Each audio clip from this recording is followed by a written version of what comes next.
ভাটপাড়া পৌরসভার ১-৪ নম্বর ওয়ার্ডের ২-২ নম্বর গলি এলাকায় বেস্ট জওয়ান শহীদ রঞ্জিত যাদবের পরিবারের পাশে দাঁড়িয়ে তাদের আর্থিক অনুদান এবং শহীদের স্ত্রীকে চাকরি দেওয়ার আশ্বাস দিলেন ব্যারাকপুরের সাংসদ পার্থ ভৌমিক। ২০২৩ সালে মণিপুরে শহীদ হয়েছিলেন রঞ্জিত যাদব। এরপর আর্থিক সংকটের মুখে পড়ে তারা। এরপর কাশ্মীরের শহীদ ঝন্টু আলী শেখের পরিবারকে আর্থিক সাহায্য ও চাকরি দেওয়ার কথা ঘোষণা করে মুখ্যমন্ত্রী। তারপরেই রঞ্জিত যাদবের পরিবার থেকে সরকারি সাহায্যের আবেদন জানানো হয়। এরপরেই তৎপরতার সঙ্গে তার বাড়িতে গিয়ে রঞ্জিত যাদবের পরিবারকে চাকরি ও আর্থিক অনুদান করার কথা ঘোষণা করা হয়। এ বিষয়ে বিজেপি নেতা প্রিয়াঙ্কু পাণ্ডে বলেন, রঞ্জিত যাদবের শহীদ হওয়ার পর রাজ্য সরকার কোনো সহযোগিতা করেনি। এদিকে উত্তর প্রদেশ সরকার শহীদ পরিবারকে ৫০ লক্ষ টাকা অনুদান দেয়া। এখন চাপে পড়ে তাদের বাড়িতে গিয়ে কথাবার্তা বলছে।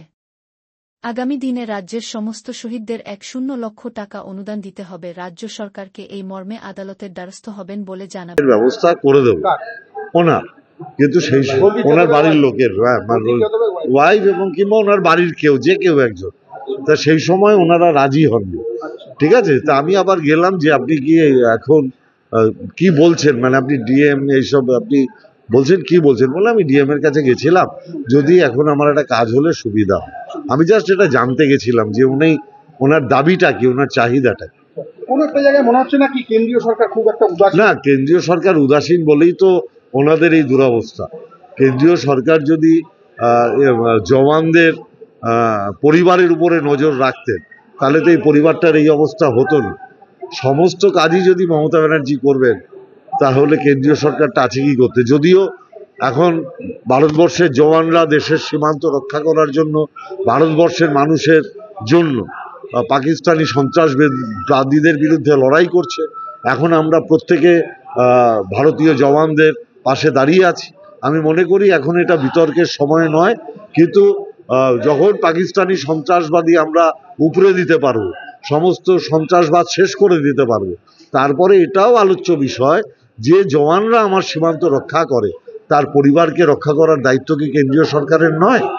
কোনো একটা জায়গায় মনে হচ্ছে যে গাফিলতি থেকেই এই আলোচনাটা জরুরি, কিন্তু তার সময় এটা নয়।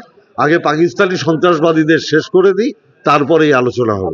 বলছি যে যেখানে ঝন্টু আলী শেখের চাকরি হলো, কেন্দ্রীয় সরকার উদাসীন কোথায়? কেন্দ্রীয় সরকার তো সব রকমের করেছে। পার্থ ভৌমিক ইয়া তাদের তৃণমূলের কোনো লোক কিছু জানে রঞ্জিত যাদব ব্যাপারে? রঞ্জিত যাদব যখন শহীদ হলো তাকে কি স্টেট থেকে কোনো সালামি দেওয়া হলো? আজকে আপনি উত্তরপ্রদেশে চলে যান, দেখবেন যে কোনো দেশের জন্য যদি সেনা লড়াই করতে গিয়ে যদি শহীদ হয়, শুধু উত্তরপ্রদেশ না, মহারাষ্ট্রও আমি বলছি, প্রত্যেক রাজ্যতে এরকম আছে, তাকে রাজ্য সরকার পক্ষ থেকে সালামি দেওয়া হয়। এবং যোগীজি সরকার ৫০ লাখ টাকা দেয় পার্মানেন্ট। রঞ্জিত যাদবকে যখন আমরা বডিটা হ্যান্ড ওভার এয়ারপোর্টে যখন নেই, সেই এয়ারপোর্ট থেকে ওর বাড়ি অবধি আসার জন্য একটা স্কোর্ট গাড়ি পাওয়া যায়নি রাজ্য সরকার পক্ষ থেকে। সাধারণ যে কোনো বডি একটা যে মানুষ নিয়ে আসে সেই রকম নিয়ে আসতে হয়েছিল, সেই তার মধ্যে আমি নিজে ছিলাম বলে আমি এটা বলতে পারছি। একটা স্কোর্ট যে রাজ্য সরকার তাকে সম্মানের জন্য পাঠায়নি কি তার তাড়াতাড়ি বডিটা চলে যাক, তাকে কোনোভাবে রাজ্য সম্মান দেওয়া হয়নি, তার বাড়িতে কেউ ১ টাকা হেল্প করিনি। যখন তার বাড়িতে পয়সা তো সঙ্গে সঙ্গে ওনার সার্ভিসের পয়সা ইয়া সেন্ট্রাল গভর্নমেন্টের পয়সাটা সঙ্গে সঙ্গে পাওয়া যাবে না। তার ১২ দিন ১৩ দিন পর যেটা দাহ সংস্কারের পর যে আমাদের নিয়ম আছে শ্রাদ্ধ করাটা, সেই শ্রাদ্ধ কী করলো, শ্রাদ্ধ ভোজ কী করলো, তার জন্য কি এসেছিলেন কোনোদিন পার্থ ভৌমিক তৃণমূলের কোনো নেতা? এসে তো খেয়ে অনেক লোক গেলেন, কিন্তু তাও জিজ্ঞাসা করলেন না ওর পরিবার কোথা থেকে অ্যারেঞ্জ করছে। কেউ ওনার পাশে ছিল না। আরে কোথায় আজকে আপনি রঞ্জিত যাদব শুধু কেন বলছেন? রঞ্জিত যাদবজির আজকে ধরুন বোনের বিয়ে হলো, তার মধ্যে কেউ গিয়েছে, কেউ জানতে পেরেছে ওর পরিবারের পুজো কি করে কাটলো? তার শ্মশানঘাট উদ্বোধন করলেন, কি বলবেন?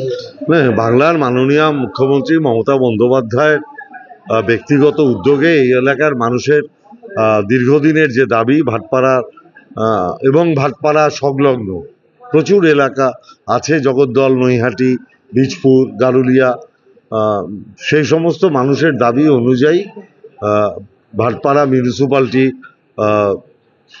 প্রত্যক্ষ ভূমিকা পালনে আজকে এই অঞ্চলের মানুষের কাছে এই যে ইলেকট্রিক চুল্লি, এটা আধুনিক পদ্ধতিতে প্রায় ৫ বছর বাদে আবার শুরু হলো। এটা এই এলাকার মানুষের জন্য অনেক সুবিধা হয়ে যাবে হিন্দু শাস্ত্রমতে দাহ করার জন্য। আগে কি কুচন্ডী ছিল না? হ্যাঁ, এটা ছিল, এটা আগে ছিল, তো সবচেয়ে পুরনো। আচ্ছা, সবচেয়ে তারপরে ওই আমফানের সময় এটা ক্ষতিগ্রস্ত হয়ে গেছে।